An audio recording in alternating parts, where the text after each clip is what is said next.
الحمد لله رب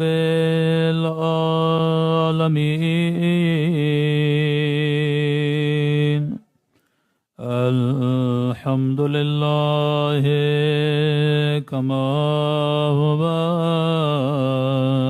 أهله الصلاة والسلام على سيد المرسلين وخاتم النبيين أبي القاسم محمد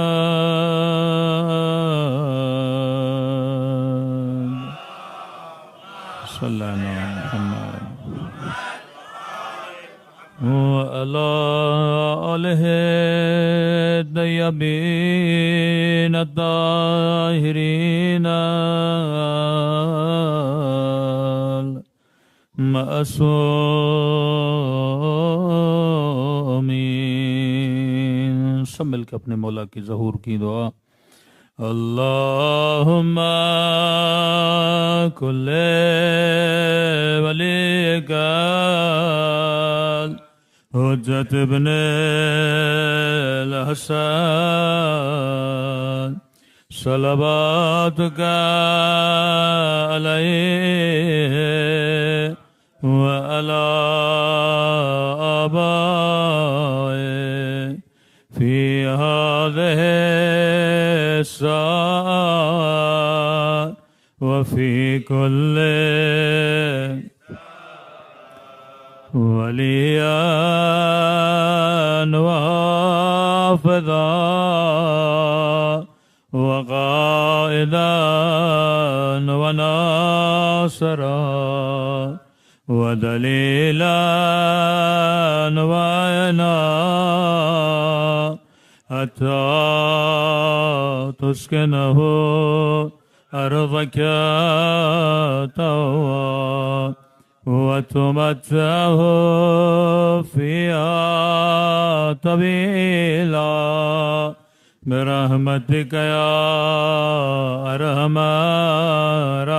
الراحمين. صلوات پڑھیں محمد صلی اللہ علیہ محمد. بسم اللہ الرحمن الرحیم. رب اشرح لی صدری ویسر لی امری واحلل عقدۃ من لسانی یفقہوا قولی. اما بعد فقط قال سبحانہ وتعالی فی محکم کتابہ بسم اللہ الرحمن الرحیم واعتبروا یا اولی الالباب. صلوات پڑھیں محمد و آل محمد.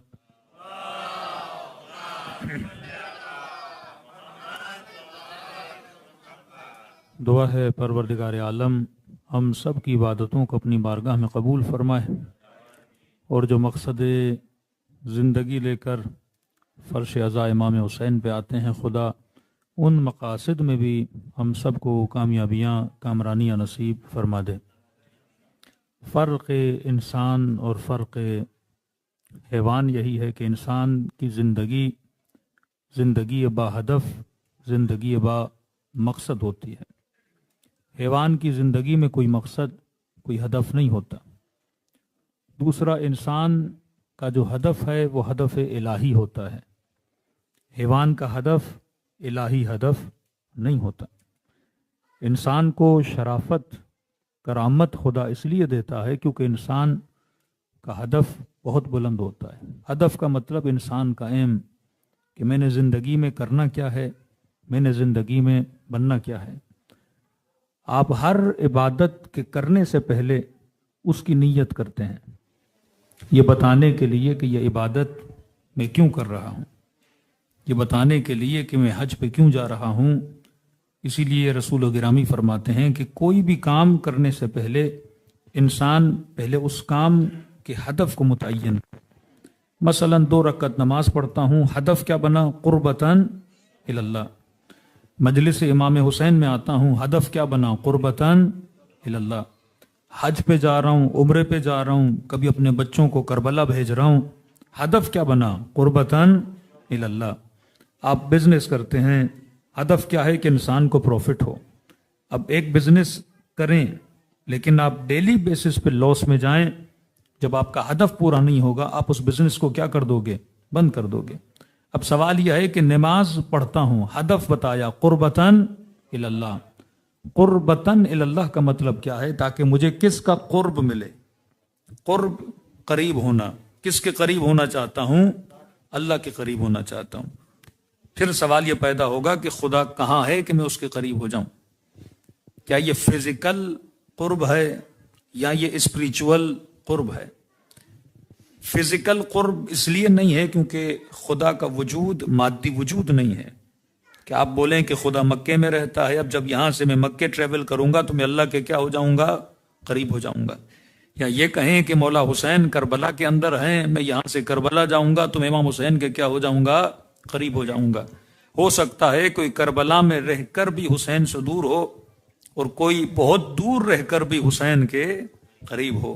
یہاں قرب سے مراد قرب ظاہری نہیں ہے، قرب باطنی ہے. لیکن سوال وہیں کا وہیں ہے کہ نماز پڑھتا ہوں قربتاً اللہ، تاکہ کس کے قریب ہو جاؤں؟ اللہ کے قریب ہو جاؤں. اب سوال یہ ہے کہ صبح سے شام تک کوئی بندہ نماز پڑھے لیکن خدا کے قریب نہ ہو تو پھر اس نماز کا کوئی فائدہ نہیں ہے. ہم مجلسوں میں آئیں، ذکر حسین کریں، لیکن ذکر کرنے کے بعد اگر وہ قرب مجھے نصیب نہ ہو تو پھر اس ذکر کا کوئی فائدہ نہیں ہے. تو اسلام نے جس چیز پہ زور دیا وہ عبرت پہ زور دیا، وہ فکر پہ زور دیا. اور دنیا دار لوگوں نے جس چیز پہ زور دیا وہ صرف ذکر پہ زور دیا کہ ایک مرتبہ آپ کو یہ بولا جائے کہ 100 مرتبہ ذکر کرو، لیکن ایسا ذکر جس کے لیے امام حسین نے فرمایا کہ دین لوگوں کی زبان کی چٹخاری کا نام ہے. وہ جناب سیدہ کی شہادت ہو، شہید کس نے کیا؟ مسلمانوں نے کیا. وہ شہادت امام حسین ہو، شہید کس نے کیا؟ مسلمانوں نے کیا. آپ کے 11 اماموں کو شہید کس نے کیا ہے؟ جنہوں نے کلمہ پڑھا تھا. 1,01,000 کم انبیاء جتنے نبی ہیں ہر نبی کو اس کی امت نے مارا تھا، یعنی جو اللہ کو مانتے تھے انہوں نے قتل کیا. آج تقریباً 42,000 لوگوں کو مار دیا گیا. یہ مارنے والے وہ نہیں تھے جو ایتھیس تھے، مارنے والے وہ تھے جو اللہ کو بھی مانتے تھے، حضرت موسیٰ کو بھی مانتے تھے، اور جن کو مارا جا رہا ہے وہ بھی اللہ کو مانتے تھے اور حضرت موسیٰ کو مانتے تھے. تو مسئلہ یہ ہے کہ انسان ذکر بہت کرتا ہے لیکن جو ذکر کر رہا ہے اس ذکر میں فکر نہیں کرتا. مسئلہ ذکر کا نہیں ہے، مسئلہ فکر کا ہے کہ آپ جس کا ذکر کر رہے ہو وہ فکر بھی آپ کے وجود میں ہونی چاہیے. اب صبح سے شام تک ہم کیا پڑھتے ہیں؟ ذکر کرتے ہیں. 17 رکعت آپ نے نماز پڑھی، آپ نے کیا کیا؟ ذکر کیا. ابھی آدھا گھنٹہ 40 منٹ کی دعائے کمیل ہوئی. اس دعائے کمیل میں کیا تھا؟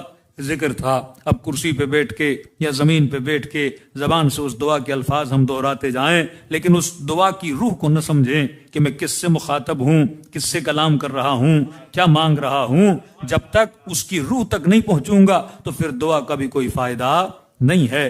ذکر کرنا نشانی بشر ہے، فکر کرنا نشانی ایمان ہے. مومن تب بندہ بنتا ہے جب انسان فکر کرتا ہے. ہمیشہ ایک چھوٹی سی مثال دیتا ہوں. کربلا میں 2 مثالیں آپ کے سامنے ہیں. ایک طرف شمر کی مثال ہے، دوسری طرف حر کی مثال ہے. اب شمر بھی نمازی تھا، حر بھی نمازی تھا. ایک تاثر جو ہماری نسلوں کے ذہنوں میں ڈالا جاتا ہے کہ ابن سعد مثلاً بے نمازی تھا. نہیں میرے عزیز، خوارج کے ماتھوں پہ سجدوں کے نشان تھے. حافظ قرآن بھی تھے، قاری قرآن بھی تھے. ابن ملجم سے بڑا کوئی قاری قرآن نہیں تھا، کیونکہ اہل فارس کو اگر کوئی ٹیچر بھیجا گیا عمر کی طرف سے وہ ابن ملجم کو بھیجا گیا. جب یہ قرآن پڑھتا تھا تو لوگ گلیوں میں کھڑے ہو جاتے تھے. اس کی آواز میں وہ رقت تھی کہ لوگ سنتے تھے اور روتے تھے. اور یہی ابن ملجم قاتل امیر المؤمنین بن گیا. آؤ لشکر یزید میں پیش امام ابن سعد ہے، مؤذن لشکر یزید کا کون ہے؟ شمر ہے. اب سوال یہ ہے، نماز یہ بھی پڑھ رہا ہے، نماز اور بھی پڑھ رہا ہے. اب جب نماز دونوں پڑھ رہے تھے تو شیعہ پڑھے یا سنی پڑھے، نماز میں سورہ ہم تو پڑھنا ضروری ہے. اور جب شمر نماز پڑھ رہا تھا تو سورہ ہم میں ایک دعا کر رہا تھا، اور وہ دعا کیا تھی؟ اہدنا الصراط